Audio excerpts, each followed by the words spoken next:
Sacred Word Revealed comes to Atlanta, Georgia on March 27th through 29th, 2020. Purposed to reveal end times mysteries, to prepare the final generation, we must don the full armor of God. Featuring Zen Garcia, Gary Wayne, Stephen and Yana Ben-Noon, Dr. Stephen Pidgeon, Justin James Garcia, Dr. Joy Pugh, Rob Skiba, Laurel Austin,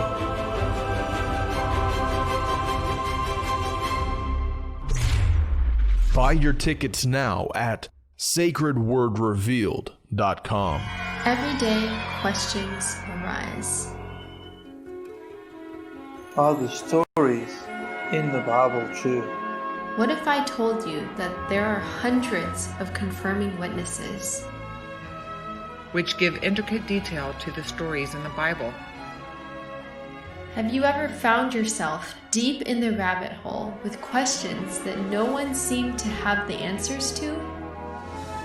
Join us every other Friday at 9 p.m. Eastern Time for our Ask Me Anything series with author and researcher Zen Garcia, as he sheds light on the mysteries which have us all searching together.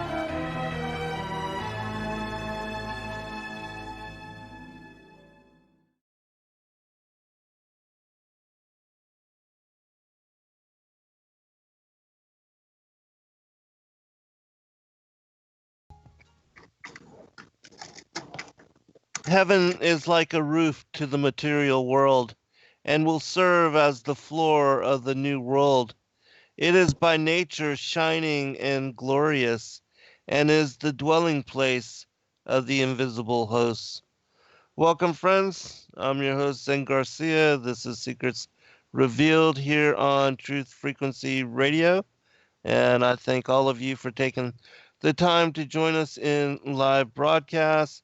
I am joined by publisher Paul Rains. Paul, are you there, brother? Yes, sir. I'm here. Definitely. All right.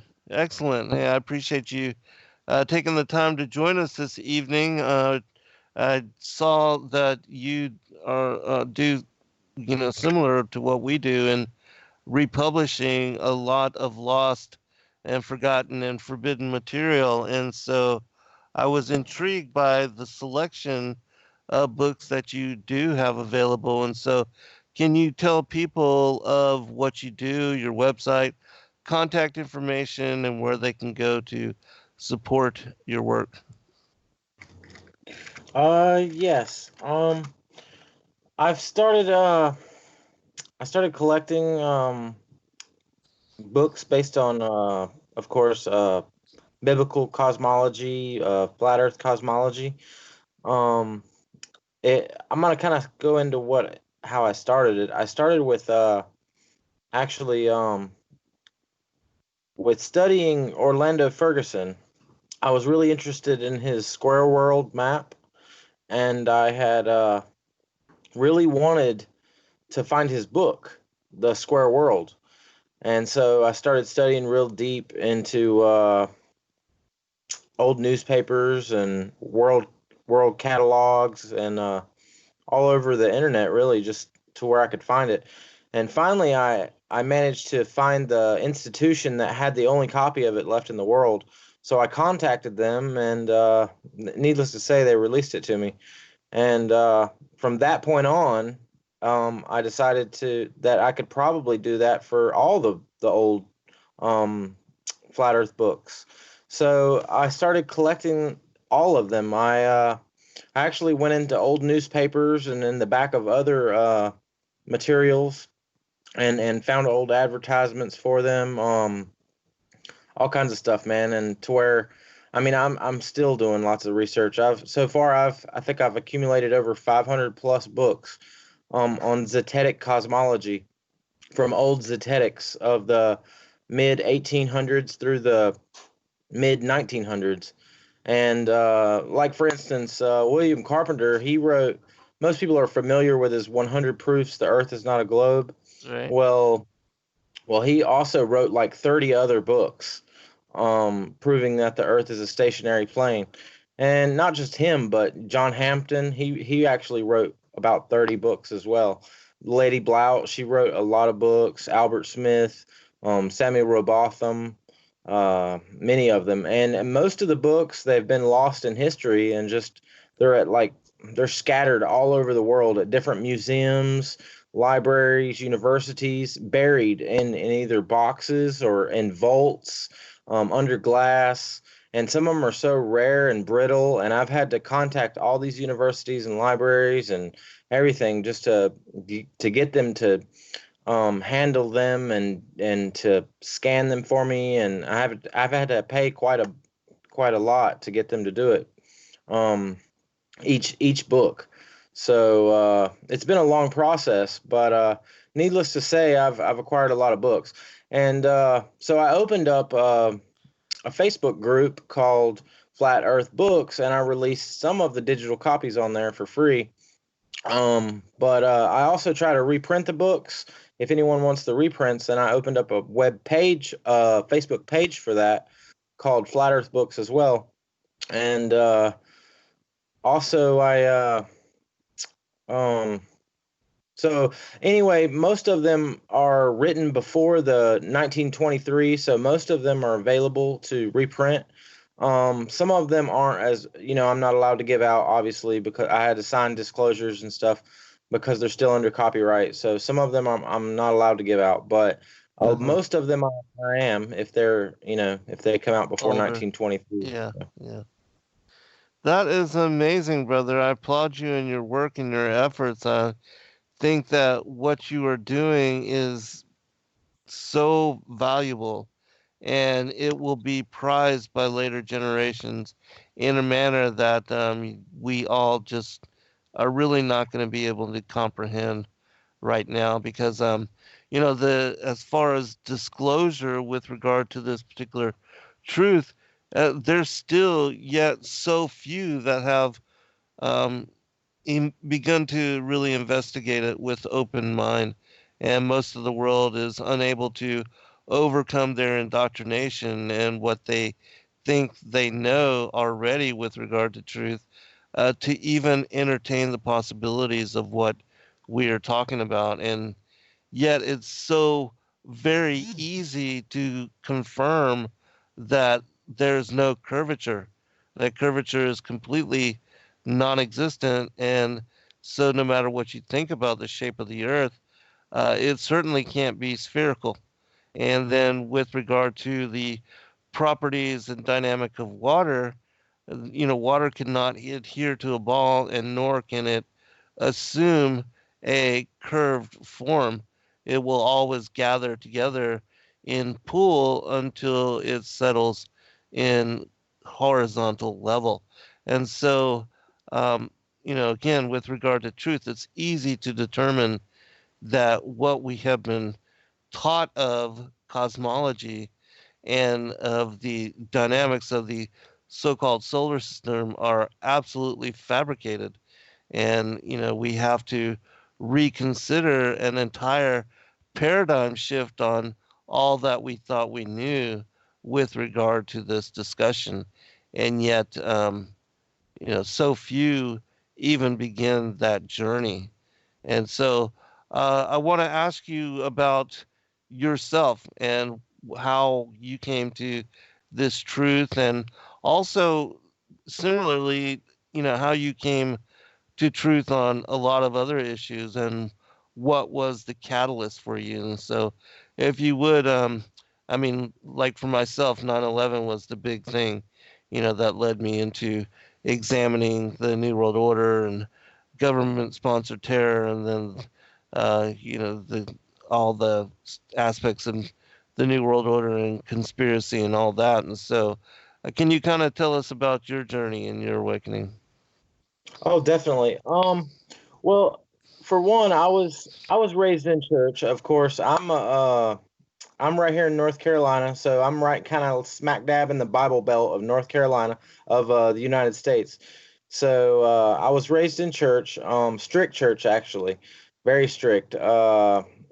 Pentecostal preacher is my grandpa, and my mother actually is married to a pastor as well. So I was kind of raised in church, and I kind of ran from God a lot of my life. And but then after my teenage years, I ended up God restored everything in my life, and needless to say, I studied the Bible for 10 years. I was what they call a young Earth creationist, or YEC, and I would use apologetics to prove evidence of the Bible. And of course, I studied things against evolution, and found the evidences that prove creation and intelligent design, and I was real big into creationism. Well, I was also a truther, and I would watch. I would look up stuff on end time, end days prophecies, and I was big into watching truther videos like Jason A. and Russian vids Hmm. and stuff like that, and Call for an Uprising, Vigilant Christian, and watching some of Russian vids. He was hitting on the flat Earth topic a little bit, and I seen a link to, I think it was Dave Murphy's video where he was interviewed, Flat Earth and Other Hot Potatoes, and I had started watching it I think it was about 4.5, 5 years ago, and he was talking about how atheists had been won over to God, how they had realized that there was a God through flat Earth cosmology, and it just kind of hit my heart, and it was like, man, I need to study into this more. And so that's what really got me as being an apologetic who studies and uses experimentation and evidences to prove the existence of God already. I felt that this was another form of apologetics after I had, come to the conclusion that it was indeed true through several months of studying and trying to actually debunk it myself as a creationist. So, needless to say, I couldn't, and so from there on out, I had always studied things. I'd always knew in my heart, though, that that the Bible was geocentric, and I never believed that we lived in a where the Earth that revolved around the sun. I always believed that the sun revolved around the Earth, and I never believed the moon landing. I never, I always knew 9/11 was an inside job. Those things were like common sense to me, Uh-huh. but flat Earth kind of like came common sense to me through scripture and evidence, because it just lined up with everything else that I'd already known all along. So Well, when was this? What year? it was late 2014. Okay, right on. Well, that's pretty awesome. And so, with regard to coming to the truth on this topic, uh, walk us through your study. I mean, what were some of the things that um, you say you saw the video and the interview with Dave Murphy and Patricia Steer? What were some of the other things with regard to experimentation or to observation? What convicted you? Um, I would definitely say that some of the main things, of course, water always finds its own level. It doesn't take on it takes on the shape of its container, not the exterior. Right. That was one big thing for me, is the water. Because I lived at the beach growing up for about 12 years of my life. So, obviously, I've traveled all over the United States um years ago, and I've been on top of some of the tallest mountains, been in the flattest deserts. So I from that point, as I know that I never seen any curvature at any height that I'd ever been. I always seen the horizon rise to meet my eye level, which I felt was also impossible on a spherical Earth. I feel like the horizon should drop the higher you rise to, Right. and I always felt that another big one for me was that obviously the pictures from NASA, that all of them, I studied almost every single picture that NASA has released and other institutions that they've released pertaining to images of the Earth, and all of them that I've seen have been photoshopped composites. They're not real. I mean, they're just stitched together, what they say, I mean, so I mean, you could take them in computer photo analysis and all that, and all of them prove to be false images. They're not the exact image of what the Earth looks like. So that's a big one for me, and as well as just the deeper I got into it, it was just more and more evidence, everything. I mean, now it's overwhelming how much evidence there is after 5 years of studying it. So I'm still learning things every day. But when it comes to experimentations, I've done different little things with especially experiments with water and magnetism and stuff like that. So Well, yeah, that's great that you have done and confirmed these things for yourself. Um, with regard to the Bible, because you said that you've been reading and studying the Bible, and so um, walk us through that journey as well in reconsidering, because myself, when I came to this awakening, I immediately, began to examine all the topics or all the passages and all the scriptures that I could find, which described either the shape of the earth or the dynamics of, the creation, especially the Genesis narrative on the creation week. And having studied extra biblical texts and that being a big part of my life, I revisited the book on the courses of the heavenly luminaries in the book of Enoch, and found that with my new understanding that I could unlock a lot of what was written therein with regard to the cosmology as well. And so, can you talk about your reconsideration of the Bible and the scriptures and different stories and accounts, and share some of that with us as well? oh, definitely. Well, to begin with, uh, let's start with my mom, for instance. I when I told her about the Earth being flat, and I gave her all the scriptures in the Bible, she believed it without a shadow of a doubt. Because my mom, she believes whatever the Bible says. I mean, if it says a Mhm. donkey talked, she believes a donkey talked. I mean, Right on. she believes the Bible for what it says. And see, I'm the type of person, I've always been scientific, and I need evidence. That's why God, he proved himself to me many times when I was younger. He showed me what evil is, what good is. He showed me what a miracle is. Everything. He proved it to me. I had to see. I was one of those types of people that I need observable evidence of what I believe in. I mean, I have to have some tangible something to grasp, to understand it. Yeah. And so needless to say, the evidence was big for me, but the scriptures is what got me thinking about it, and the evidence is what confirmed it.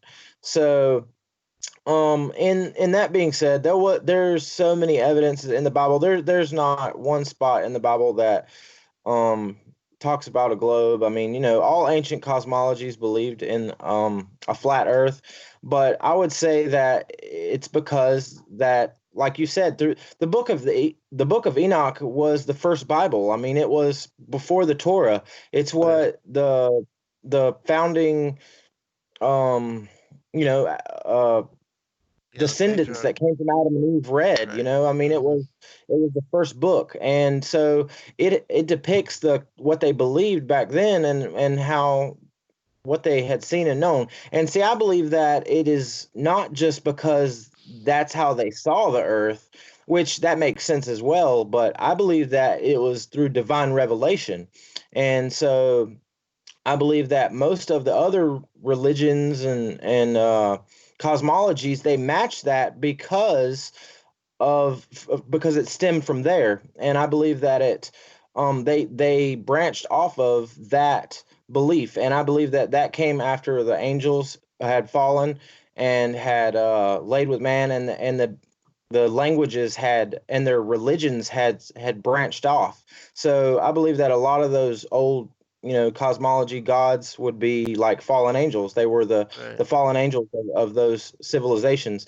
And so I think that those stories have merged from the Book of Enoch being the same cosmology. That's why they're all similar.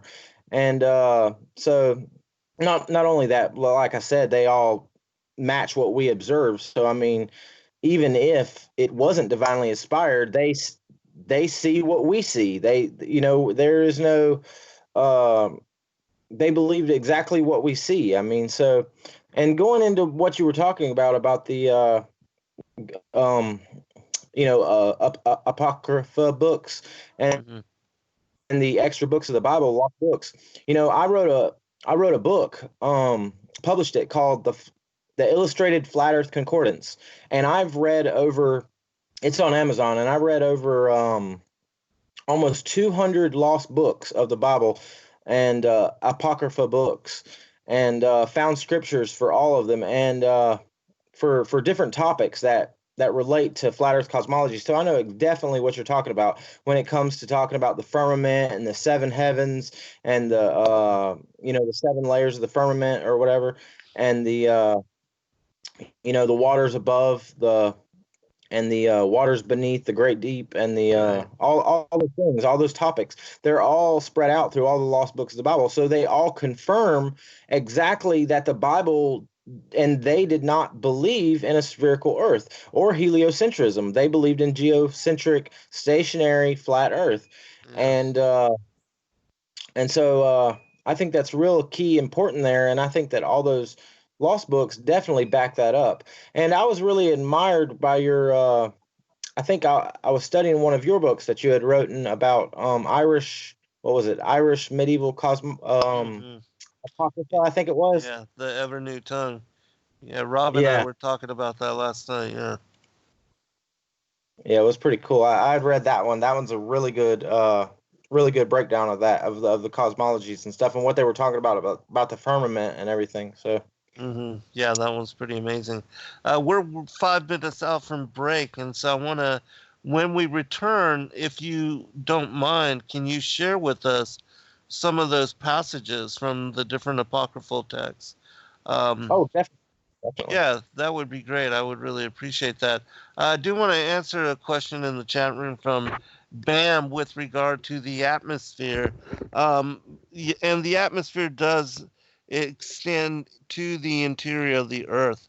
Anywhere, the air can be found and is breathable.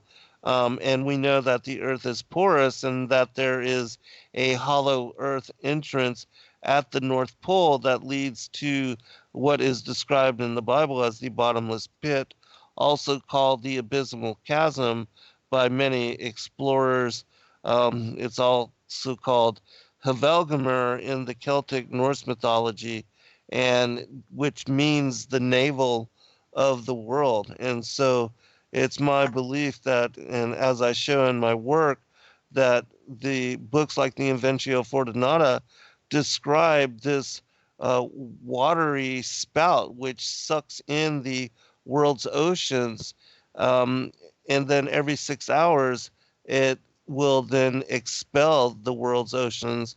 And it is what, in my opinion, is the dynamic for the tidal rhythm. And it's the structure of the earth which creates the high and the low tides. Do you know what I'm talking about by chance, Paul? Oh yes, actually. That's one thing I was talking about the what is it called? Orlando Ferguson's Square World. Uh-huh. He actually incorporated. I didn't know this, but his map was based on, or the middle part was based on Paradise Found by, I think it was William. I want to say Yeah, William William Warren. Warren, yes. Yeah, Uh-huh. by William Warren. And Paradise Found, they believed that Eden was in the middle of the earth, and Right.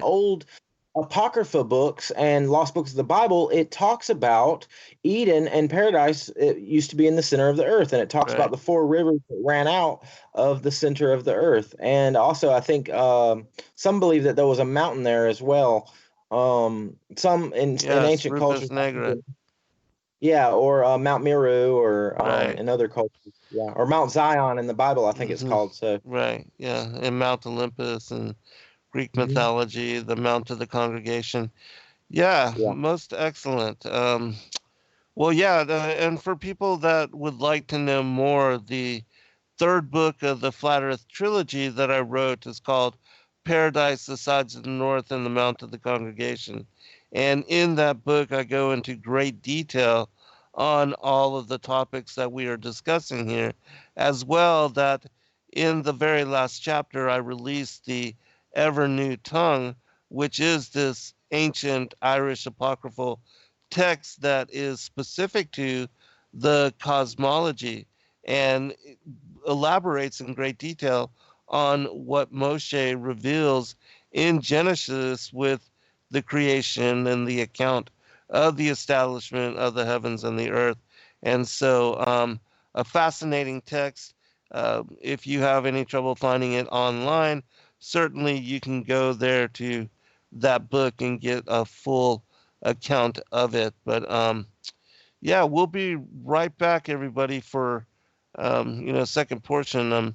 But I'm thoroughly excited about having discovered you and your works and your books, and so I look forward to picking your brain and going into greater detail on your story, as well as having you share as far as the work that you've done. So, how many books do you now have available to the public with regard to what you've found and rediscovered?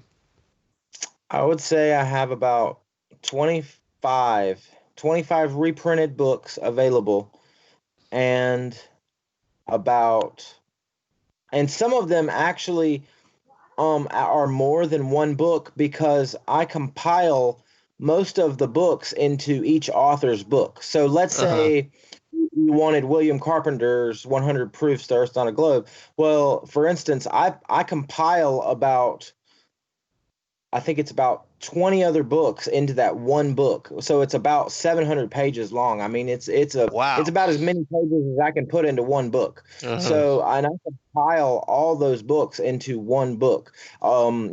His book Proctor's Planet Earth, and Dyer's Reply, and Locklear's Logic, and all of his Wallace's Wonderful Water. All right, hold on, brother. Hold on. All right, we'll be right back, everyone. Everyday questions arise. Are the stories in the Bible true? What if I told you that there are hundreds of confirming witnesses? which give intricate detail to the stories in the Bible. Have you ever found yourself deep in the rabbit hole with questions that no one seemed to have the answers to? Join us every other Friday at 9 p.m. Eastern Time for our Ask Me Anything series with author and researcher Zen Garcia, as he sheds light on the mysteries which have us all searching together.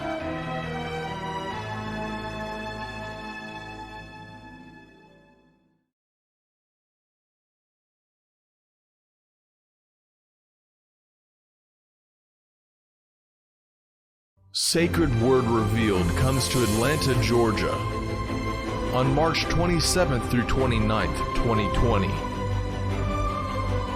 Purposed to reveal end times mysteries, to prepare the final generation, we must don the full armor of God.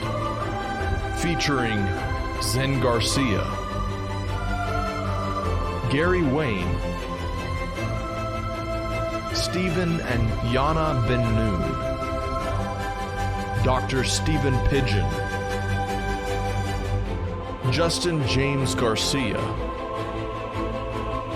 Dr. Joy Pugh, Rob Skiba, Laurel Austin,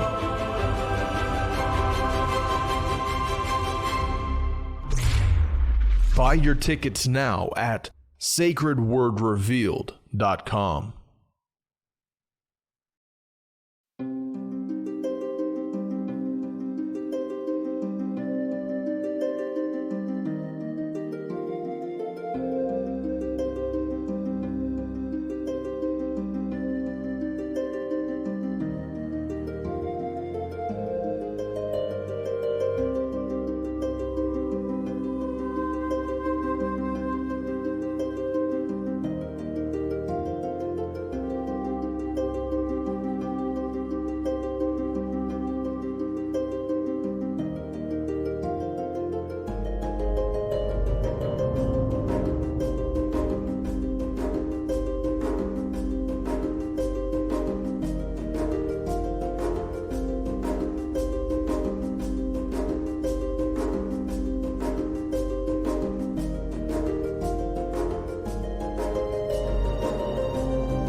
Hello friends, thank you for joining us this evening.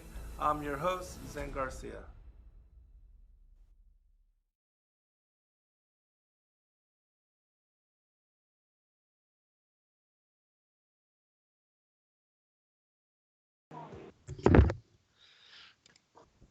All right, welcome back, everybody, for a second portion. I'm interviewing Paul Rains, who has done quite an incredible job of pulling together and republishing and reprinting a lot of what is the lost flat Earth and biblical cosmology books of even modern times. And some of them, he said, are still copywritten, sort of like Gabrielle. I forget her last name, but the one on Heaven and Earth. Yeah, Yeah, and Henriette. yeah, Henriette. Yeah, Gabrielle Henriette. Um, but so did you kind of start putting these together for your own interest, and then in doing that, discovered that really that probably a lot of these copies are no longer available anywhere else besides, some of these libraries and some of these universities, and probably, very few copies, if with regard to what is available worldwide. And so, I think again, this is a tremendous service that you are doing. And so, can you talk about some of the titles? And you said that you've read a lot of these, and can you share, and even recommend some to the listening audience, as far as what really affected you, or you thought that was really good and well written with regard to this topic? Definitely. Okay. It did start with I wanted to gather all the books. I wanted them for myself Hmm. and to be able to have them and read them, and I kind of wanted to reprint them so that I could have them for myself. Right, And in then book form, right? yeah, and Yeah. then it started. I wanted to be able to release I wanted to release them all to the public. I wanted to host a website, and I eventually still have this plan, but obviously I can't release all the copyrighted materials. But Right. I wanted to open up a website that has every single Flat Earth book available for free download, and to be able to buy the reprints if they want the hardback Uh-huh. format.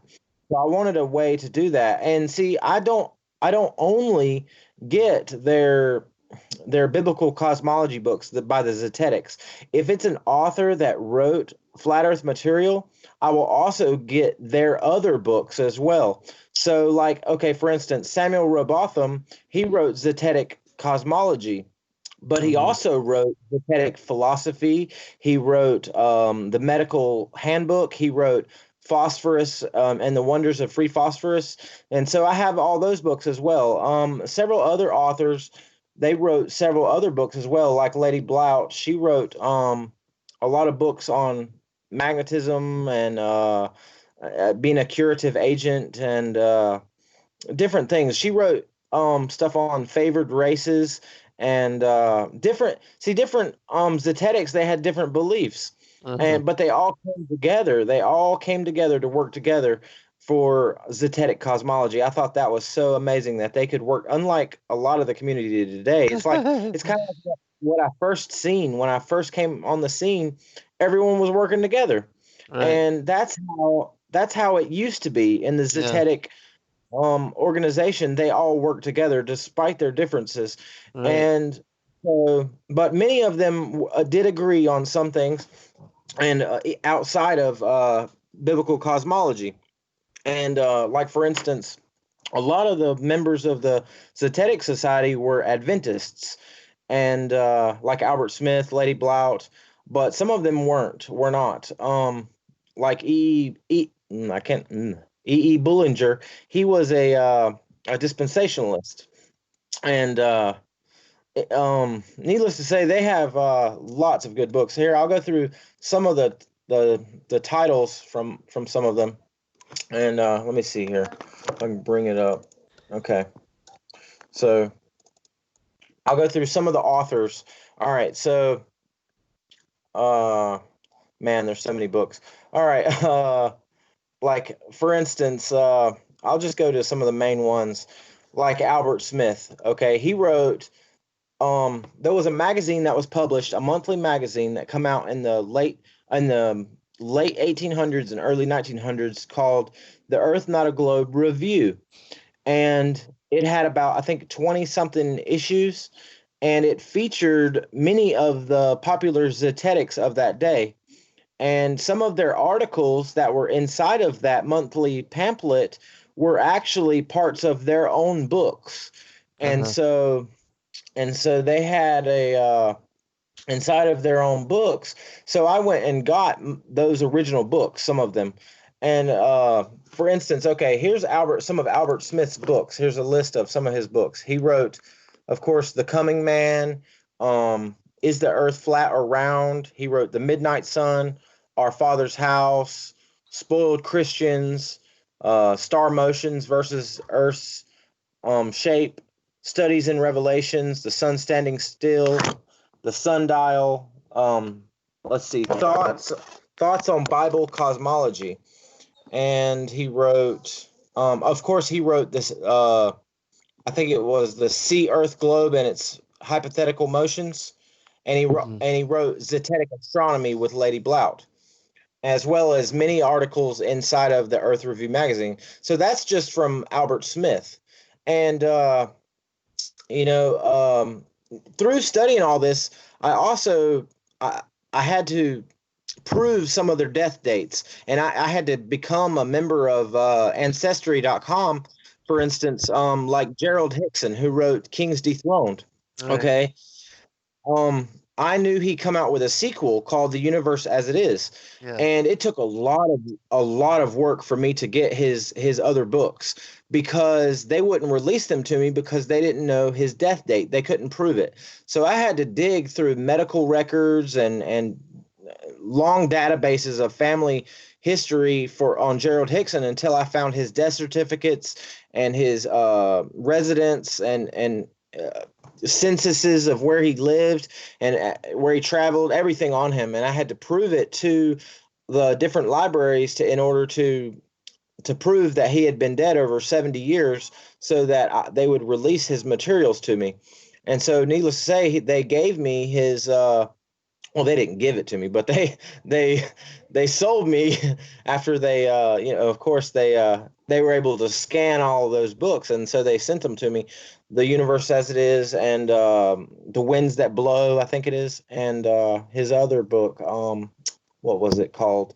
Hicksonian the New Elements of Hicksonian can astronomy. That's what it is. The New Elements of Hicksonian Astronomy. So I've got all of Jared Hickson's books, and I found out so much information through studying this stuff, man. I went through maybe 5,000 newspapers that talked about flat Earth because I became a subscriber of newspapers.com so that I could find old articles and advertisements for books also and learn more about them and where they were written at. And because I had to contact those cities sometimes and their public libraries of where they were published, and contacted the copyright, Library of Congress, all kinds of stuff.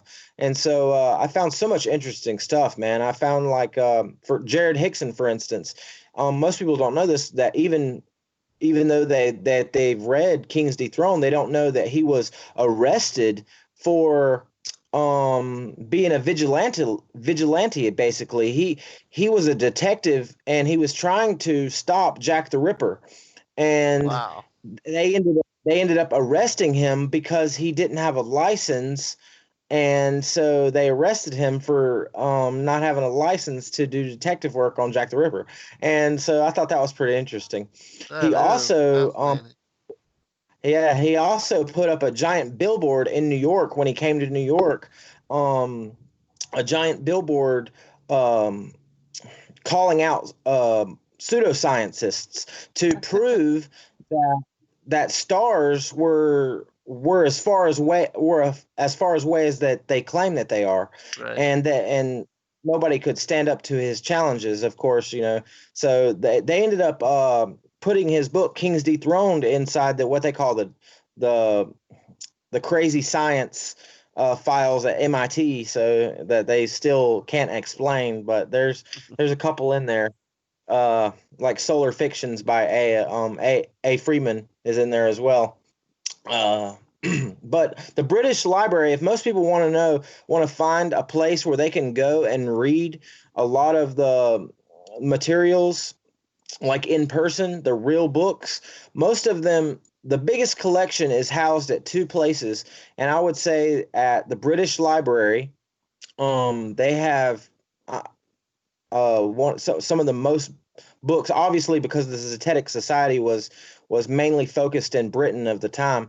So a lot of the books are in Britain, inside the British Library. And that obviously you have to go to a reading room and able to read them. Some of them you can't handle, though, and you're not allowed to read because they're so old and brittle and not able to be looked at. But another place is the Library of Liverpool. And that's where I want to say it was Robert Skewald, who was who came after Charles K. Johnson of the Flat Earth Society. He donated his collection. I want to say it was Robert Skewald who donated his collection to the Liverpool Library. So there's a big collection there as well. They have a good collection as well in Zion City still, where Wilbur Valivia, obviously ran Zion City and in Illinois, I want to say, if I remember correctly. And they have that there at the Zion Library, Public Library. They have some good stuff there, like the original Leaves of Healing and the special issue of that with the Flat Earth issue. And they have a bunch of stuff on Anton Darms, who was who wrote a bunch of materials on biblical cosmology as well. They have that there. So there's a lot of great books, though. I would say some of my favorite books would would probably be by William Carpenter, though I think he was one of my favorites. He wrote some great materials. Him, Lady Blount, of course, and John Hampton. He wrote some great books. There's an awesome book actually that I love, and I love it's by Gilbert Johnson. And Gilbert Johnson, he traveled all over the United States, and he was a professor, and he taught that the Earth was flat. And he was so well known for teaching that the Earth was flat that they nicknamed him Flat Earth Johnson. And it's even written on his gravestone. He actually did radio broadcasts similar to kind of like what we're doing now over over the radio back then in the early, I want to say in the early 1900s, late 1800s, and about flat Earth cosmology. And he would actually challenge people to prove the sphericity of the Earth. And he wrote a book called The Book of Light. And I had tried so hard to get this book and track it down. And the funny part is I tracked it down. The only place that it was tracked down to was NASA's astrophysicist library. This is crazy. God. It was in NASA's astrophysicist library. And so I contacted NASA astrophysicist library, and they were actually pretty nice about it. And they were like, we're sorry, but we don't have this book anymore.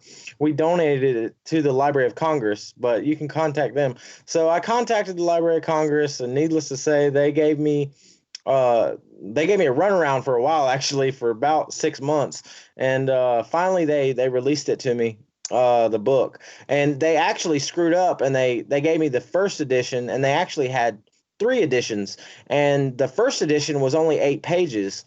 And I had paid for the third edition, which was about 40 pages long.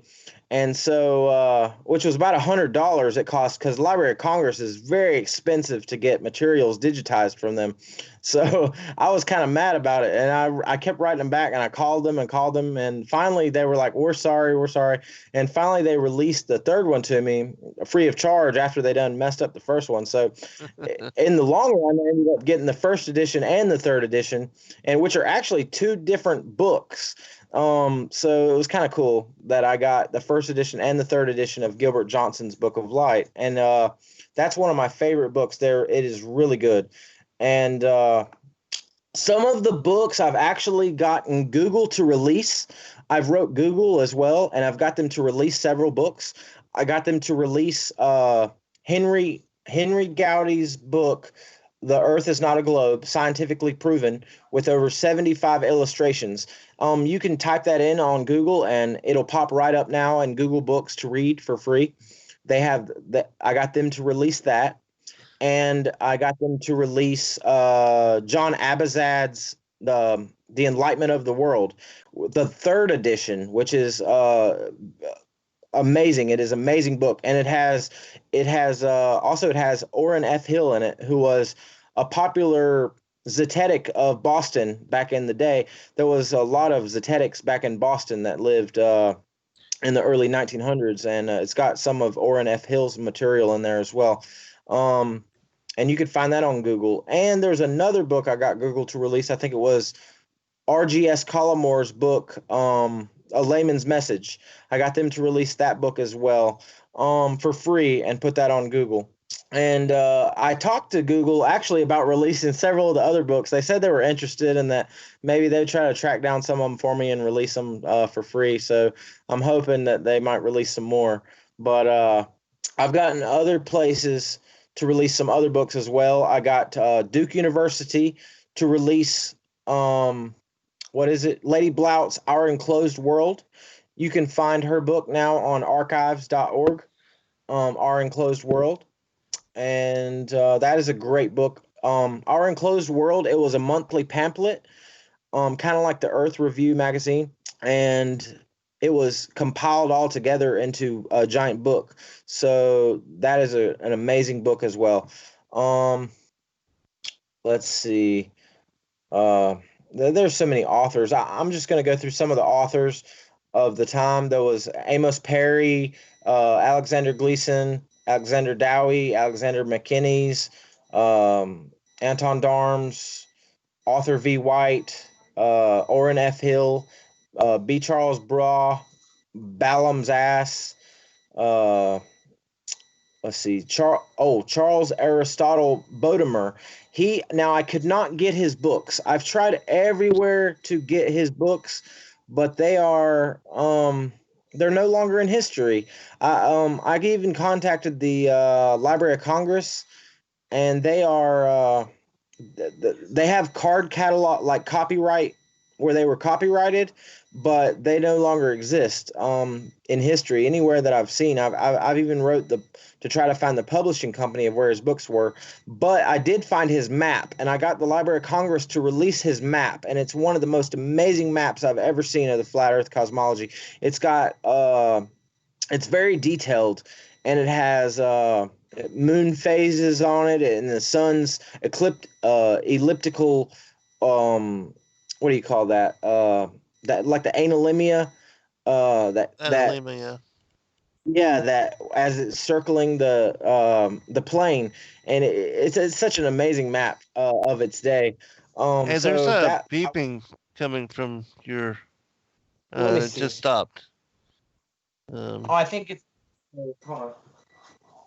Yeah, some kind of beeping coming from that side.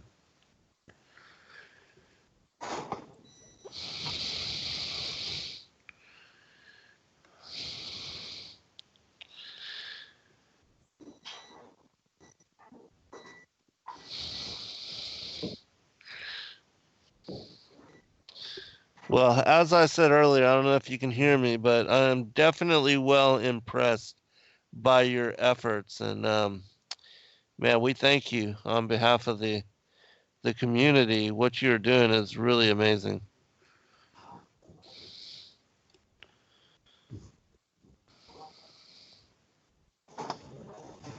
Yeah, it was my stove. It was the clock on my stove. Oh, okay. All right. Well, good. Yeah, that's better. With regard to the Alexander Gleason, did you find any more flat Earth books that he released? And also, can you name you were describing the map?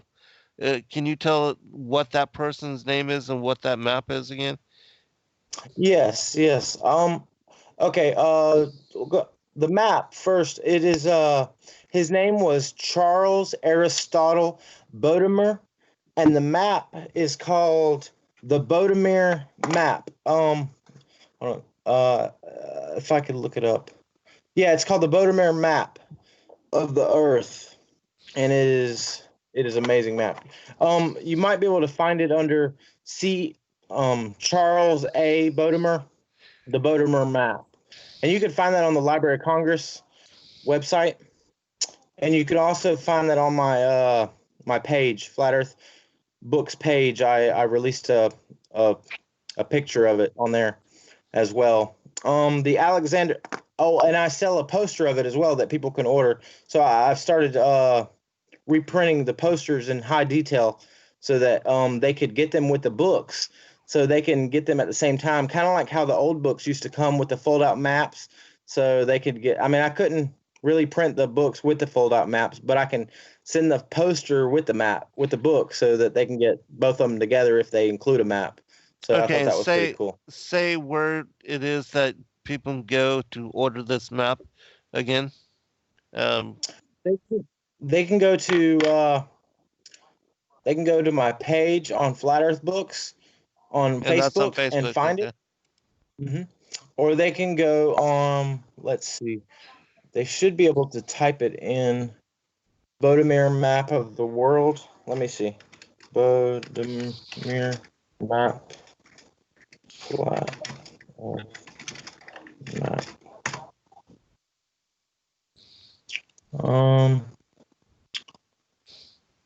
Yeah, they should just be able to type it in on Google, and it should show them the Bodemer map on now on at the Library of Congress. So okay, cool. That is very cool. Definitely.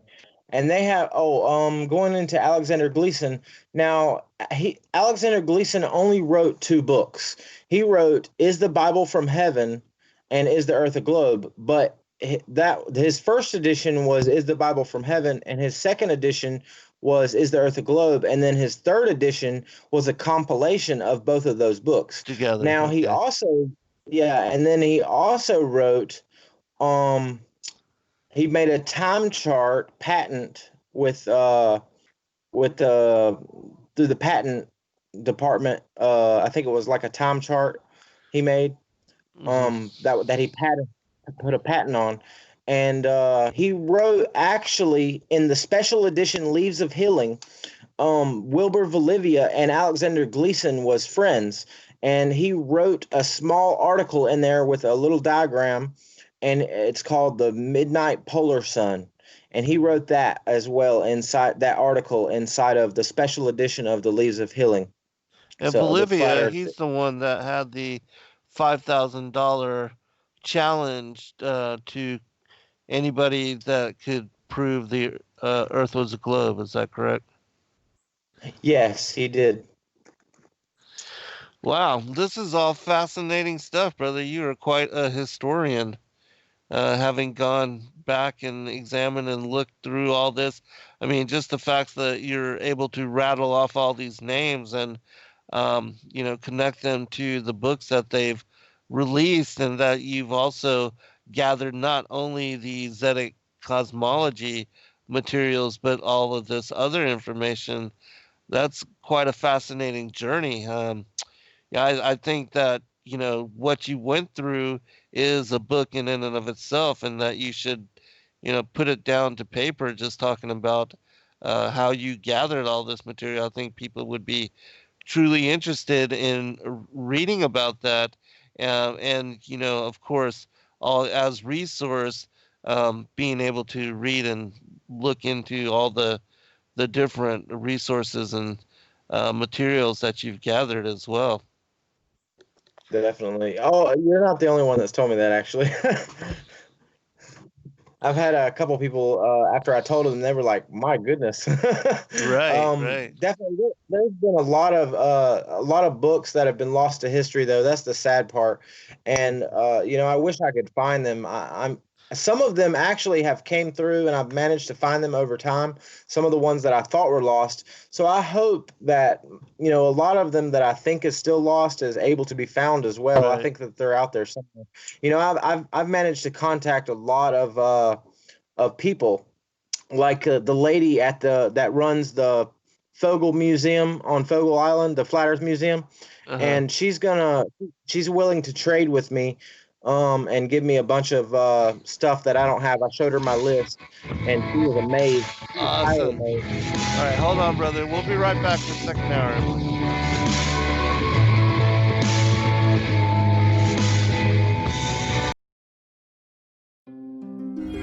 Every day, questions arise. Are the stories in the Bible true? What if I told you that there are hundreds of confirming witnesses? which give intricate detail to the stories in the Bible. Have you ever found yourself deep in the rabbit hole with questions that no one seemed to have the answers to? Join us every other Friday at 9 p.m. Eastern Time for our Ask Me Anything series with author and researcher Zen Garcia, as he sheds light on the mysteries which have us all searching together.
Sacred Word Revealed comes to Atlanta, Georgia on March 27th through 29th, 2020.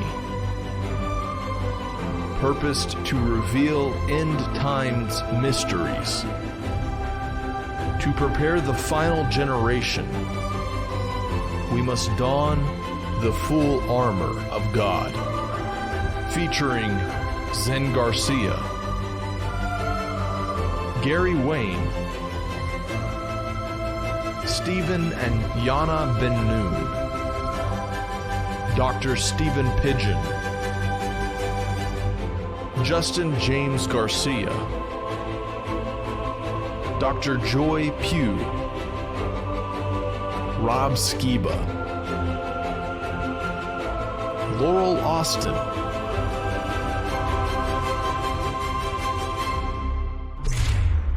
buy your tickets now at Cormorant rose up to the sacredwordrevealed.com. sky and looked all over the earth as a man looks at the dish in front of him. That's from the Solomon and Balka story as it comes to pass. All right, and so welcome back, everybody. I am your host, Zen Garcia. This is Secrets Revealed here on Truth Frequency Radio, and I'm greatly honored to be interviewing Paul Rains of Flat Earth Books. You can find his group on Facebook, and he has listed there, and as well for sale, a lot of the reprints of a lot of these long lost and forgotten books in connection to not only Flat Earth, but other topics as well. And so I think we should all applaud him in his efforts to get this material released and to compile it in manner, because really, probably you have now one of the largest flat earth libraries of long lost and forgotten and forbidden texts, and the fact that you're making that available to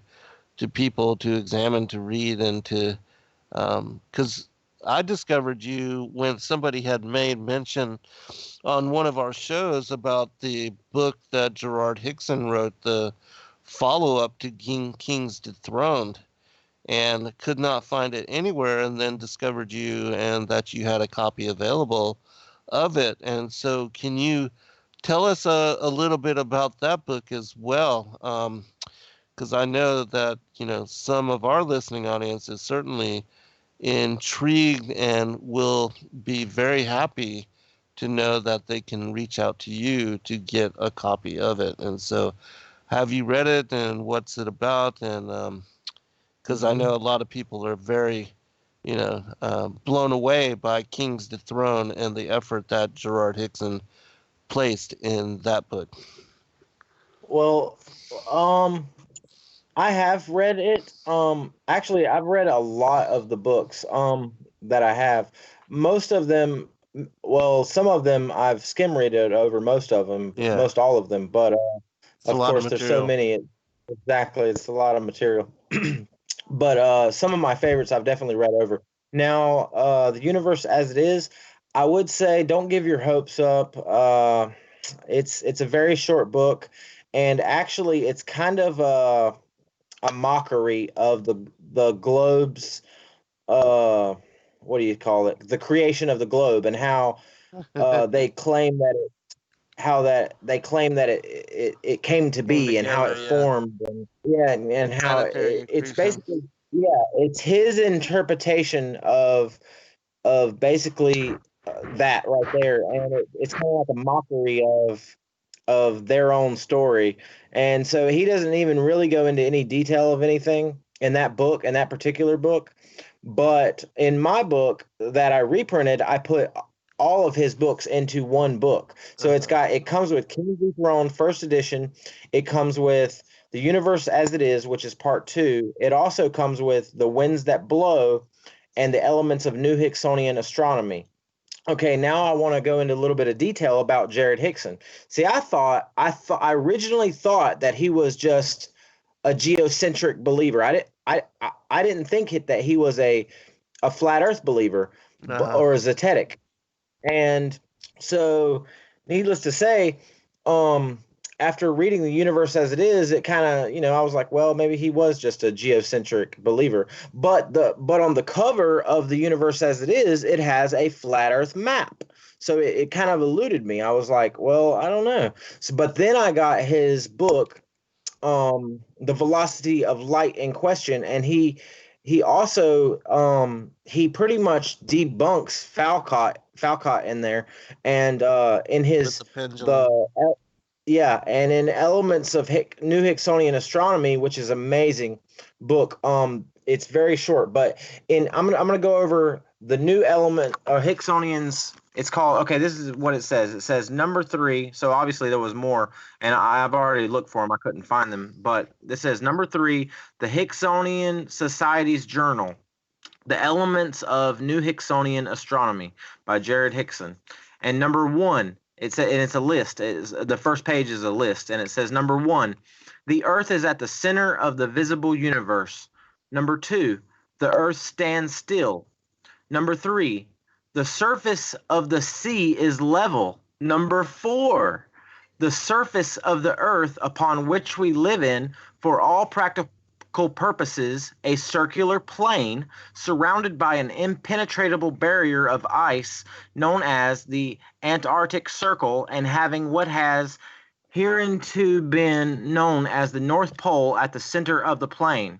As no man has ever been able to cross the ice barrier of the Antarctic circumference, nothing beyond it is known, neither is it possible to obtain any knowledge concerning the depth or underside of the earth. Man may indulge in speculations, but nothing is known concerning the shape or the dimensions of the earth beyond the confines of the circular plane, which we now, that word is crossed out. I can't read it now, and I think it says now, inhabit. In traveling westward on any given latitude, so as to return to our starting point, we necessarily use the compass. The compass always points toward the north or central magnetic pole, the right angle to the north, and moves with the change of position of the traveler, so that he really describes a circle in the horizontal plane round the central pole. Number 5, the height of the sun above the surface varies between 2,500 and 4,500 miles. Its distance is a B line from the observer at London, varying between 3,500 and 6,000 miles. At midday, according to the season, and between 3,500 miles at midday in summer to 10,000 miles at midnight in winter. For the sake of simplicity, the mean distance of the sun above the surface of the earth may be said to be less than 4,000 miles. 6, the diameter of the sun is less than 40 miles. 7, the sun travels round the central or north pole once in every 24 hours, describing the circumference of the equator at the vernal and autumnal equinox, and the circumference of the lines of Cancer and Capricorn. Yeah, he's got it spelled funny. Capricorn at the northern summer and winter solstices, respectively. So anyway, this list goes on and on. I mean, Wow. it has, it's kind of, it, so obviously he has a he was definitely a flat earth believer. He was not just geocentric, but he was not, as far as I can tell, he was not a zetetic. He had his own definition of what he was, which was Hicksonian, obviously. So he called it Hicksonian. So, but he was definitely into flat earth cosmology. So that was amazing for me to come to the conclusion that he actually did believe that the earth was flat. So I think that also in studying that, what I realized that how he came to be that in his first book, see, he was what was called back then, or what we call today, a meteorologist. He studied meteorology when it came to the sun and the winds, and he was kind of like what a news reporter did today, when it came to determining the wind and everything. Forecasting And so weather. Yeah, and he wrote a book called The Winds That Blow. And in that book, he he uh he realized that it wasn't possible that the sun could be as far away as that they claimed it was. And so that's what led him into King's Dethroned, and and kind of trying to, tear apart what modern scientists say, that the sun is millions miles away, and so that's what led him into that, was meteorology. And I thought that was amazing, that how his story of kind of how he evolved into being into zetetic cosmology through that. So Yeah, that is a fascinating account and a fascinating story. And, something that Rob and I were talking about again in reading through chapter by chapter, verse by verse, the book of Enoch. We were reading in chapter 34 through 36 the description of the winds and the portals. And I had told him how, that decrypting the book of Enoch and all of the description of the movements of the sun and the moon back and forth in transit between the Tropic of Capricorn and Tropic of Cancer, I was able to also apply that same thinking to the winds and how it is that the winds being released. The Book of Enoch describes 3 portals in all the cardinal directions, and he describes a very cold wind, which I believe is closer to Antarctica, and then a mild wind where the dews and the rains are released from, and then a very hot and dry wind, which I believe is closer to the equator, where we see again the deserts and those particular regions being formed in topography here upon the earth. And so I can totally understand how Hickson, in his study of weather, the patterns and the movements of storm and creation, the evaporation, condensation, could come to better understanding that, again, it is the sun in its movement back and forth between the Tropic of Capricorn and the Tropic of Cancer that not only changes the days and the seasons and the months, but also the weather patterns as it goes over northern climates and then into southern climates over what is our fall and winter, but the spring and summer for the outer circle of the earth, with regard to the plane of the earth. Oh, definitely. That speaking of the flat Earth books, I've also collected all the ancient books as well, on many different cosmologies. I have biblical, Chinese, Greek, Hindu, Irish, Islamic, Mayan, Native American, Norse, and it goes on and on and on. But I have all the old books when it pertains to biblical and flat Earth cosmology. I have those as well. And some of my favorites, of course, would be Cosmos's topography. Yes, And there was a bunch of others, like some people don't know about. Let me see here. When it came to some of them, let me go into there. They have, let me see. Oh, they have the earliest cosmologies written in 1909. That was a great book. It really breaks down the cosmologies of the Earth and what they used to believe. William Warren, who wrote Paradise Found, he actually wrote another book called The True Key to Ancient Cosmology and Mythical Geography. And he wrote a book as well that is very interesting on ancient cosmologies. He's a heliocentrist, right? Yeah, he was. Yeah. And there was a couple others. There was some really good ones though that I had. The Book of the Earth. Have you heard of that one? Book of the Earth.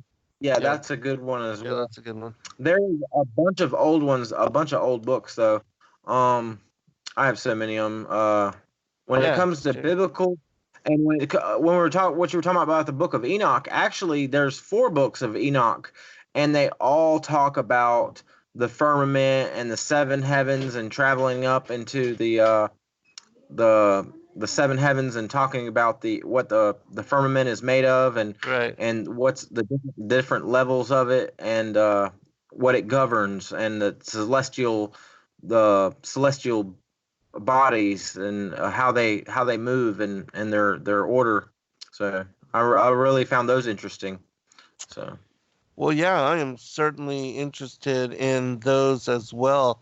And do you have a section for just like the ancient books and those particular accounts? Because I would certainly like to get a list, to examine some of those. And oh, do you have on your website a breakdown, of different sections, subsections, or anything of that nature?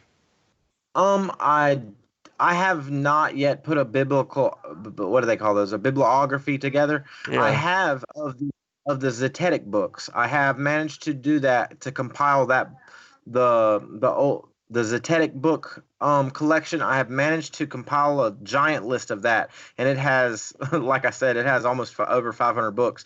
And it also contains books that I need, or books that no longer exist uh-huh. as well. On that list, and I have them check marked off by all the ones that I do have. But I have not made a list so far of the ancient books that I have. But I can send you a link to that. I'll Yeah, be that would be glad. Those great. are all Uh, all those are all freely given. They were written most of them were all written in the yeah, 1500s, so right. they're mostly all freely available. But Awesome. there's some really good books like that I found. There's a bunch of Greek books too. A lot of people say that, like, the Greeks proved the Earth was a globe, and Right, that it uh-huh. was a ball of satins, and which over 95% of the Greeks believed that in flat Earth cosmology. They believed, Yeah, in Tartarus below, and they believed in Olympus, the right. Mount of Mount Olympus. Olympus, yeah. They believed that Atlas held up the sky. I mean, but there was particular, what they called back then, pre-Socratic philosophers, Greek philosophers back then, and many of them believed in the cosmology, in the flat Earth cosmology. You still there? Yeah, your sound kind of went out a little bit there. Yeah, Uh, but anyway, they had Lanctus. He believed in flat Earth cosmology. Some people know of Anaxander. He believed that the world was flat as well, and that the stars kind of moved around the Earth. And he had an interesting model I thought was really amazing.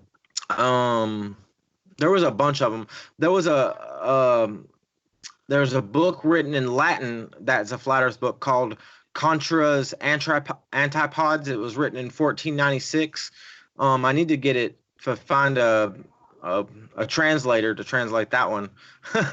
But I have books as well that need to be translated from different people. I've managed to get, because I've got a lot of people helping me on this, actually, that's from different awesome. cultures all over the world. Yeah, like I was saying earlier, I've contacted a lot of people to get this going. Hmm. There's this lady.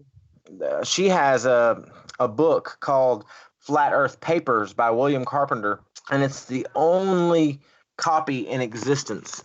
And she has it listed for literally $10,000 on eBay, and it probably has maybe 50 flat earth pamphlets inside of it.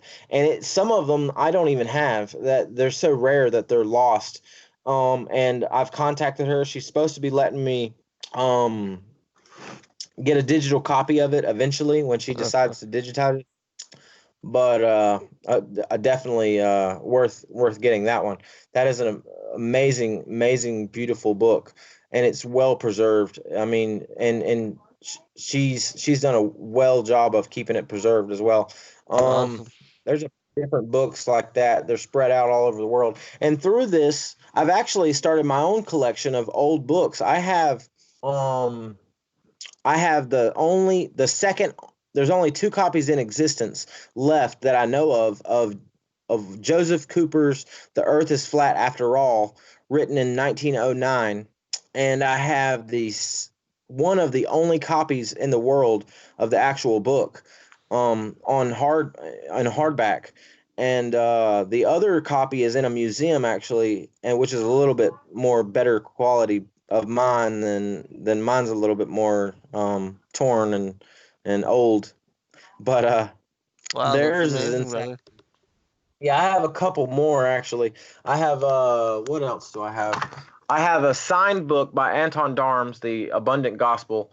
It is not a flat Earth book, but it is a signed book by Anton Darms. And I have Cyclic Law by Thomas Reed. He was a flat earther as well. He knew Samuel Rowbotham personally, and he wrote a book with Albert Smith, and I forget what it's called. Oh, Gleanings in Old. That's what it's called, with Albert Smith. And Albert Smith did the preface to it, but he wrote the book Gleanings of Old. But I have the book Cyclic Law, and it was right before he became a flat Earth believer, and he used astrology actually. He believed in horoscopes and following he believed that the moon and the stars would controlled our behavior and diseases, and he was a doctor, an MD, and he believed that the of course he's the one that started the whole cyclic movement that's still used by doctors today and scientists, that they believe that the moon and the tides and the stars and everything and the months control our behaviors and our eating habits and stuff like that. So, and they think it has a lot to do with our health. But he wrote a great book on that called Cyclic Law, which I also have that. So, amazing book. Wow, that is quite amazing, and again, quite an extensive collection. And certainly, I would be interested in speaking with you, outside of this interview to talk about if we can collaborate in some way to help one another and to making some of this available. But yeah, I think that your efforts are going to help preserve a lot of information that otherwise may have just disappeared and ended up just becoming lost. And again, with regard to putting together all of these resources, most of the people that will benefit haven't even begun the research into this topic yet, because it's still so ridiculed and condemned and judged. But those that do come to discernment on this as truth, they'll appreciate it. Definitely. What I found was amazing is in the early in the late 1800s, there were globe believers actually that came up and rose against Zetetics, kind of like they are today. And they wrote several books against Zetetic cosmology. And they were by popular scientific figures of the day, like Flammarion, who made the famous Flammarion engraving. Yeah. And under the firmament. Yeah. And Proctor actually wrote a magazine against Zetetic cosmology because he rose against Samuel Rowbotham and featured Samuel Rowbotham in some of his articles inside of his famous magazine against Zetetics. His magazine was called Knowledge Magazine, and it was supposedly against Zetetics. And many people like that, Proctor, Dyer, Locklear, Alfred Wallace, the one that went up against John Hampton in the Bedford Level experiment. And the court case. And many of them wrote pamphlets and they wrote books back and forth against each other. And what I want to do one day, hopefully, is make like a kind of like a book of debates about featuring both sides, so that I can not only appeal to the Zetetic community, but also to unbelievers that may be interested in the other side of the story, and that they can kind of see both sides of the story and the experiments on both sides and get their own um, understanding of what it came to be. And also, I think it would be a great um, kind of story to show the chronological order of how it all played out and the story of it. So I think it would be amazing to make a book of or maybe some volumes, I don't know, Uh-huh. of both sides and kind of like show how they went together. Um I think that there was some amazing stuff that the flat earth community wrote in response and rebuttals and with experimentations and stuff, because a lot of their old books are actually Right. against it, like Proctor's Planet Earth. That's a response to Proctor's Knowledge magazine. And see, I mean, it would be nice to read the other side of the story to understand what this story is talking about. You see what I'm saying? So Mm-hmm. it's kind of, so I've actually gathered most of the Globe Believers books as well in response to both sides. So Yeah, that's very interesting. And that's cool that you are open to doing that, because yeah, I believe that people that are interested in examining the topic, they should study both sides of it. And yeah, and there's a lot of that going on right now with regard to, people challenging myself and also Rob Skiba and on these particular topics. But we'll be right back, everyone, for final segment.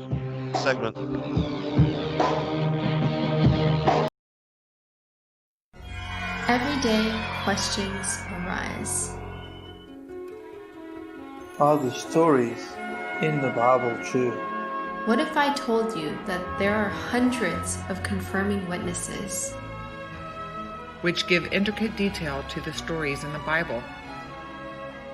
Have you ever found yourself deep in the rabbit hole with questions that no one seemed to have the answers to? Join us every other Friday at 9 p.m. Eastern Time for our Ask Me Anything series with author and researcher Zen Garcia, as he sheds light on the mysteries which have us all searching together.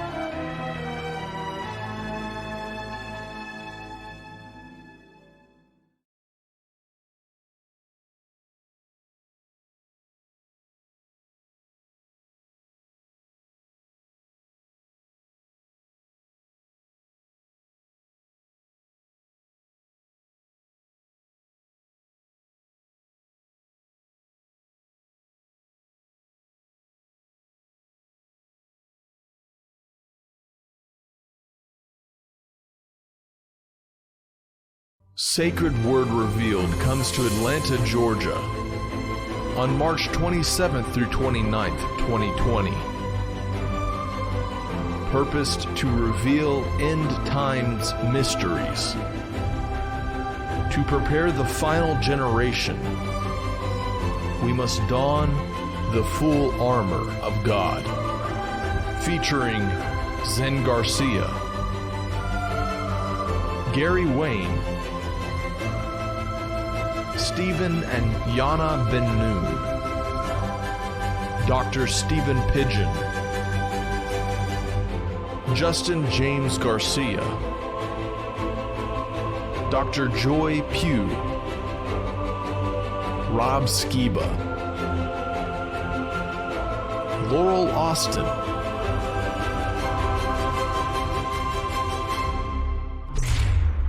buy your tickets now at sacredwordrevealed.com.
friends, thank you for joining us this evening.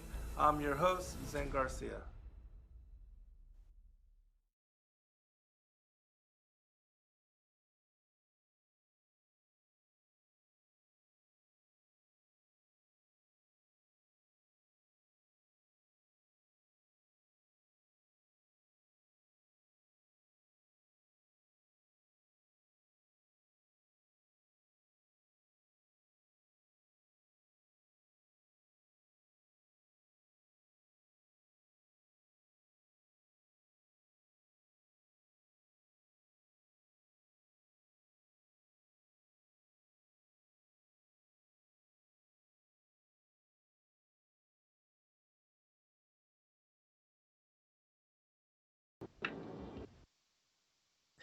For they had said, come and let us build for ourselves a city, and let us take axes and break open the firmament, so that the water flow from there and descend below, that he may not do unto us as he did to the generation of the flood.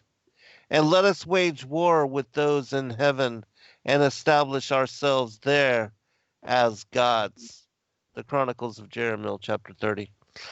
All right, brother, I want to turn it back over to you and give you a chance to finish up your thought on what we were talking about with regard to, the different books and um, all your efforts and your work. And if you would, just give out your website and contact information once more for those that, are interested in what we're talking about. And certainly I know that people will be interested in the library and the collection that you have available as well. Definitely.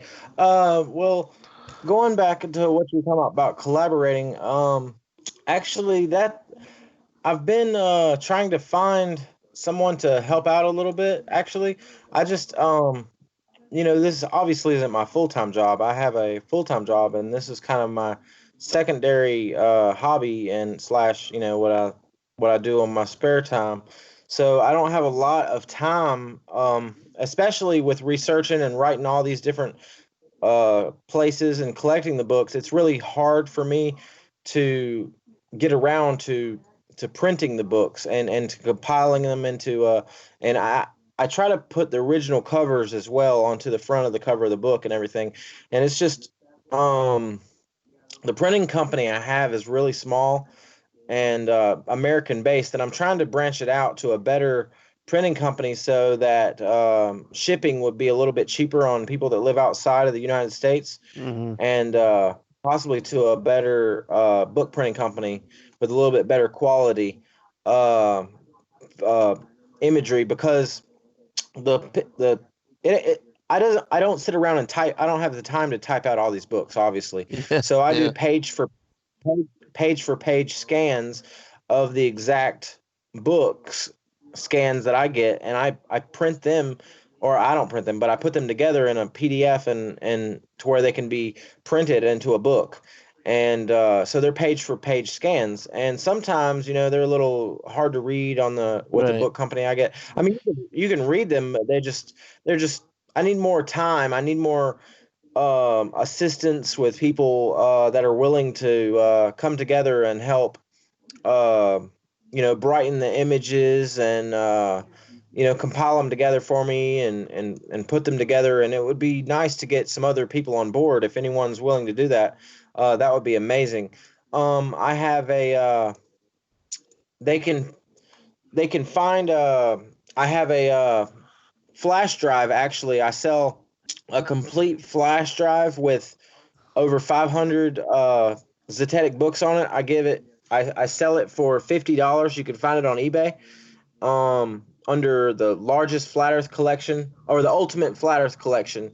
On eBay, you can find that, and it's for $50. And the only reason why I use the proceeds from the money for that, the money for posters, the money for the reprinted books, all those monies go towards um, paying for new books to be released from universities, museums, rare collectors, and libraries. So, because they're a lot of money, like I was explaining before, Yeah. they're they're a lot of money. You have to pay. It's like I think it's like 40 to 50 cents a page to have Per scanned. page, right? Plus Yeah. you got yeah. Plus you got to have you got to pay the handling fees. It's like anywhere from $15 to $25 just for them to do the service for you. So, and if you're talking about a book that's got 100 pages in it, I mean, you're looking at a good a good chunk of money there. So Right. about $70, and you're talking hundreds of books like that. That's a lot of money. So I've already Yeah. invested a lot of money into it, but I'm really not doing it for the money. I'm really doing it because I want to get this out there for people to have. I think that the whole world, it should be made available to us. It's Right. like this whole thing has been swept under the rug and hidden, and it's like they don't teach you this stuff in school. I mean, they don't tell you about it in history. It's like it's vanished, and I think that's the biggest key. Is like there's so much out there. It's like it's unbelievable. There's more written on flat Earth cosmology than there is on the spherical Earth. I Right. mean, at least So that's what I just can see. yeah. Yeah, And because and so really, you have thousands of years of history compared to the last 500 years. exactly. And see, what I think is amazing is that all the experiments and everything, the evidences that they used, the Zetetics used, still holds up today. Right. And I think that it's cool because a lot of the things that we're seeing from new in the flat Earth community, it's like it was already explained back then in those Yes. books. When you start reading them, you're like, man, I just learned that the other day by somebody, and then really, it was already there. It was Right. like it was right there the whole time. They already knew it, and Yeah. it obviously is because there's nothing new under the sun. It's Exactly. already been told. Somebody already done it, and it's already there. So Right. I think that is amazing that's already there for us, and they have all the pieces for us, and the pieces that Right. we don't have. I mean, that they don't have, we have. I mean, it's like, of course, we got some new stuff that we use. We got lasers now and The high altitude P900. weather balloons. Yeah. Yeah, the Right. P900. I mean, we could do a lot better experiments today, but in yet they most all of the all so far everyone that I've seen, every experiment that I've seen them do has held up to the test of time, and I think that is amazing. But anyway, they can find me on my Flat Earth Books page on Facebook called Flat Earth Books, or they could find me in my group, or they can in Flat Earth Books group, or they can contact me through my email, which is Paul Paul N, like the letter N, and Jess at gmail.com. Paul and Jess at gmail.com. And that would be my wife, my lovely wife that helps me. So they JESS. can find me. Yes, Paul and Jess at gmail.com. All right, brother. And That's awesome. definitely. So, and definitely looking for some collaborators if if you want to get on board with that, or anybody that would be willing to help, man, it would be great. I know you go through Lulu, I think it is, right? And Hmm. I wanted to try to I looked at Lulu a little bit and was thinking about it. I know that what I had to put on Amazon when I published my two books, the Flat Earth Apocrypha and Extra Biblical Text book, and the Illustrated Flat Earth Concordance that I have on Amazon. I had to jump through flaming hoops to get those books on Yeah. there. I mean, it's Right. a giant process to try to get them to accept a book on there, and it takes Right. a long time. So to get it perfect, because they want it perfect on there. So Right. Right. Yeah. And well, what we do is we don't just reprint the pages. We actually print in large font and 14-point font what was the original, um, the contents of the original book, so that it's easier on the eyes and less taxing on the mind to do the research. And for people that are older, like myself, you can actually see and read and not have your eyes bug out from studying the very little font that they used to have yeah, the habit of publishing, just because I guess there was so much material and so many pages, and they had to do it in like even 8-point font sometimes. I mean, it's crazy how Yeah. small the print can be. But yeah, we'll talk about those things, afterwards. But I wanted to get you to, if you would, to read some of the quotes, some of the passages from the concordance that you compiled and put together, if you have that available, and if you'd like to I share do. some. All right, yeah, that would be great. Let's spend 5-10 minutes on you just sharing some different quotes that you like, some of your favorites. All right. Well, some of my favorite verses from some of the apocrypha books and lost books of the Bible. Let's go into let's say the firmament real quick. Um, okay, let's go into the firmament and see maybe a book that no one's ever heard of, or maybe they've heard of it but never read it. Um, let's see here.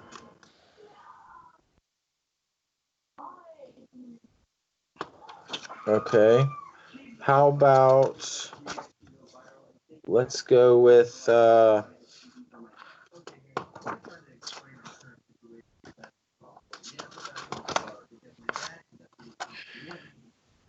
right, here we go. All Let's right. go with the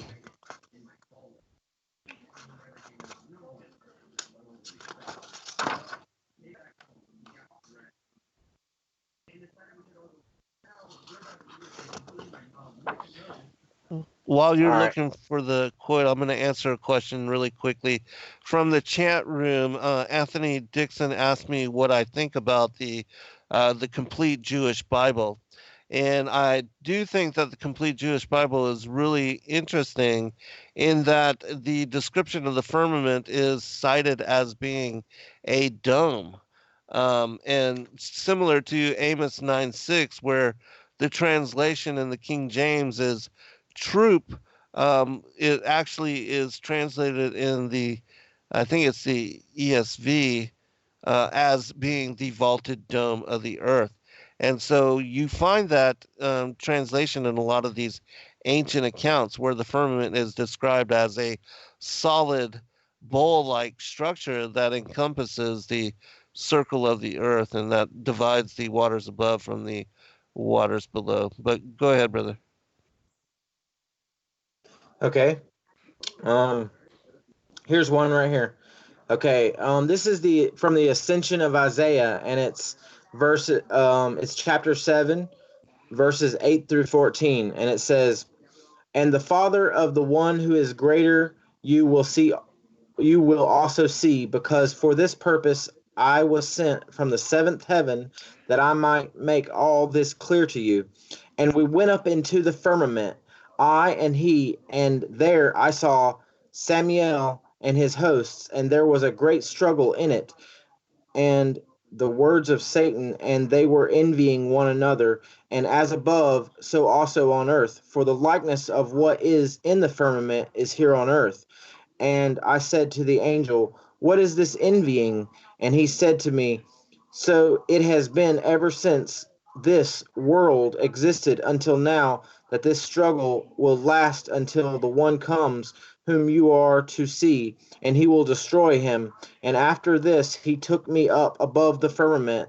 This is the first heaven. There I saw a throne in the middle, and on the right and on the left of it were angels.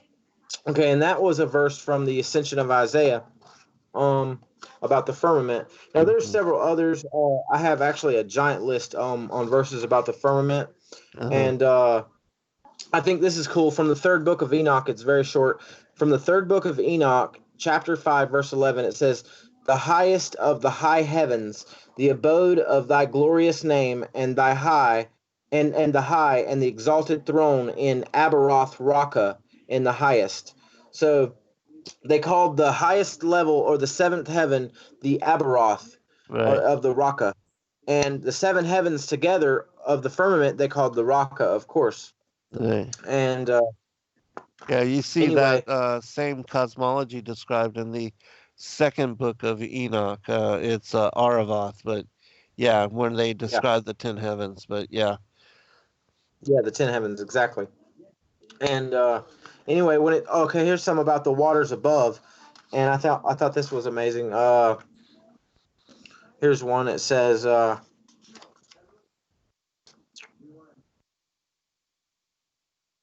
here we go. Um, this is the prayer for. Oh,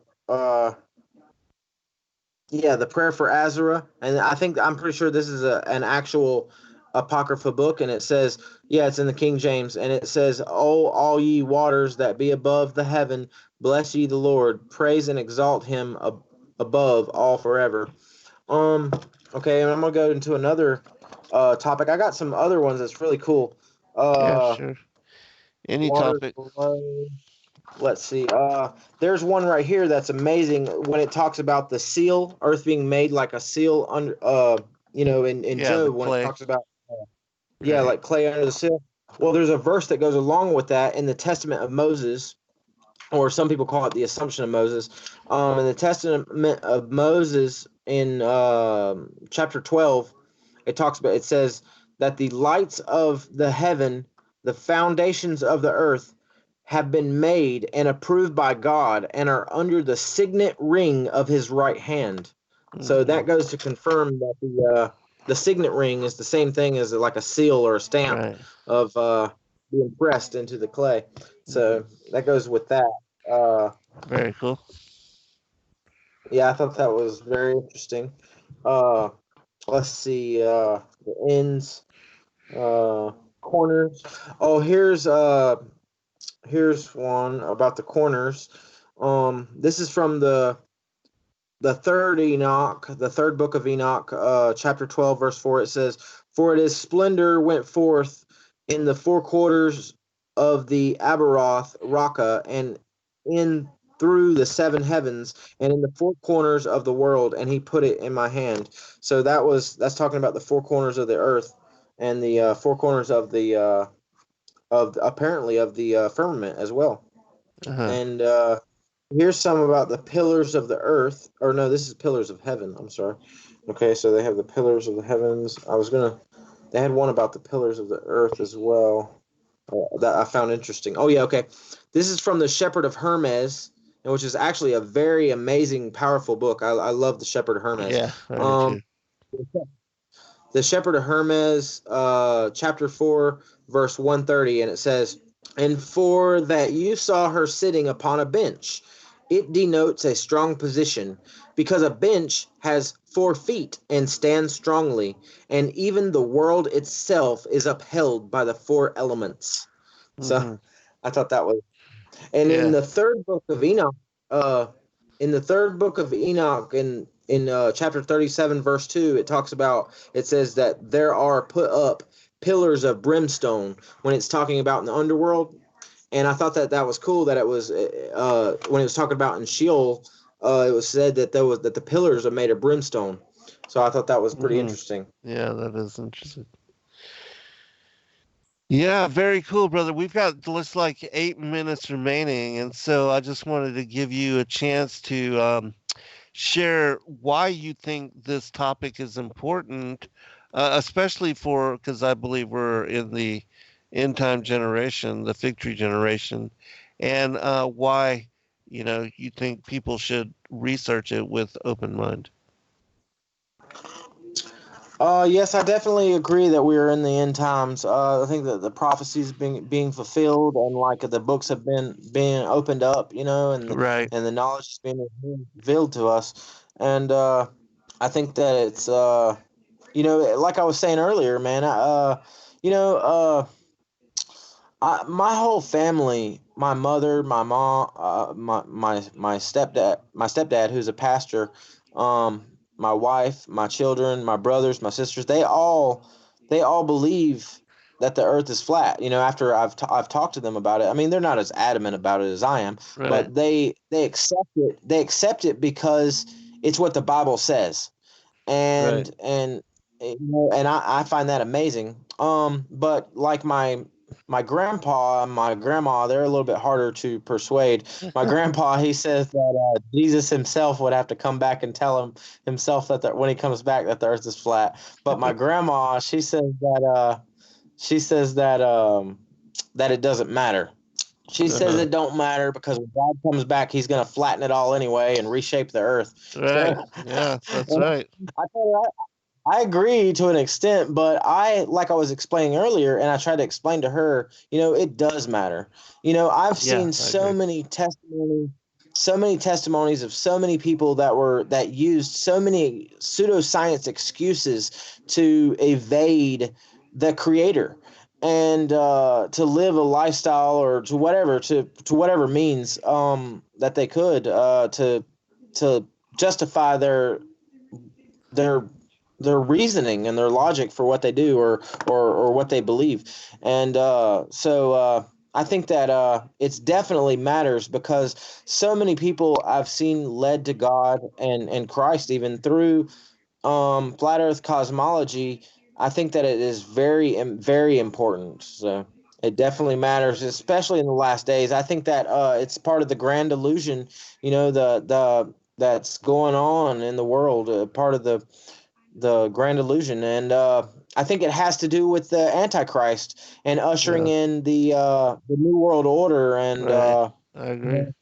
and and I think in the last days it has the all of it. It all comes together. The Space Force and I think that they'll stand together against God in the Valley of Megiddo, and paint Right. him as like this invading alien, and we have to stand against this invading alien. I mean, or maybe even possibly a false rapture.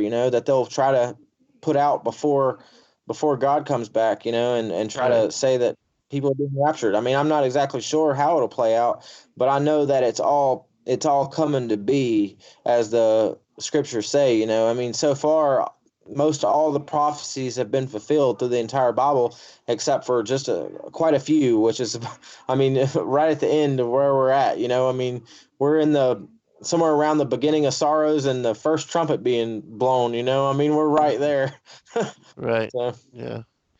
Yeah, I fully agree with you, brother. I mean, the studying all of this and examining what you talk about as the strong delusion, it's my opinion the whole premise of them, declaring that God is the extraterrestrial, the ancient aliens, and that they created us, that whole premise of them being from other worlds or other galaxies, all that is destroyed by the whole understanding of true biblical cosmology.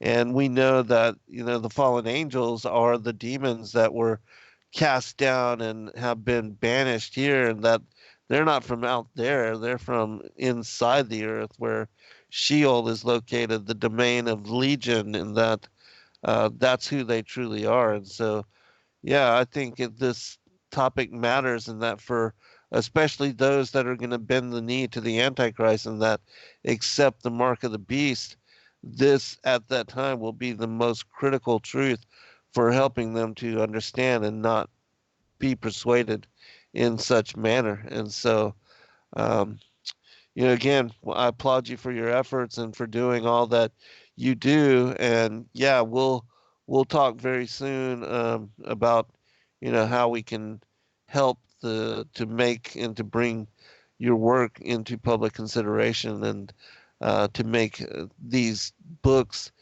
and print them in a way that people can be really benefit from the study of them. But just the fact that you're collecting and gathering all of them is truly, truly amazing, brother. We again applaud you. One more time, give out your Facebook, your contact information. yes, they can find me on Flat Earth Books page on Facebook, Flat Earth Books group on Facebook, and they can reach me at my email at Paul and the letter N and Jess, Jess. So Paul and Jess at gmail.com. All right. Hey, brother, have you attended any of the conferences, especially the first Flat Earth conference, since it was there in North Carolina where you were? Actually, I did. Nathan came. He stayed at my house and interviewed me that week of the North Carolina conference. Nathan Thompson, Yeah, and good brother. Love Nathan. and Actually, I had a ticket to go, and something came up with work, and I wasn't able to go to the North Carolina conference, and which I'm very disappointed that I wasn't able to go. I'm hoping that it'll be again soon around. I know Robbie Davidson isn't doing it again, but I hope that it will be eventually around North Carolina again. I was at the Flat Oberfest. I had a table set up and managed to talk to Mark, Rob, and Bob Noddle about my project working with restoring the Flat Earth books at the Flat Oberfest, and that was in South Carolina in Greenville a few months back. And actually, I'm going to be at the Biblical Earther Conference in April hosted by Nathan Roberts, author of the Doctrine of the Shape of the Earth, and in Georgia on April 3rd through 4th, and I'll do a presentation up there with a PowerPoint presentation, give kind of a testimony, and I'll have a book table set up as well there. So if anybody would like to come and check that out, that would be awesome. Very cool, man. Hey, it was good making your acquaintance, and look forward to speaking with you further. I know that everybody appreciates your testimony, and again, all your efforts. God bless all. Good night.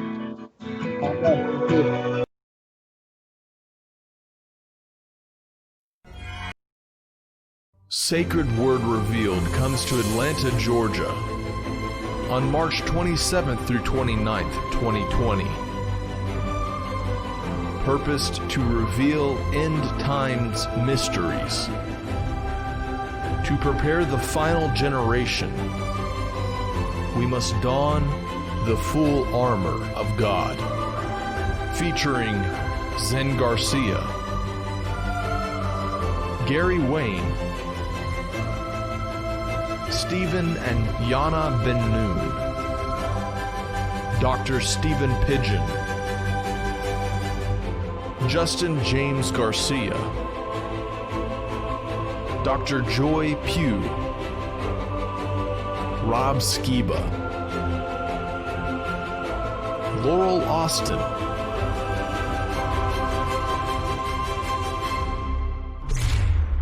buy your tickets now at sacredwordrevealed.com.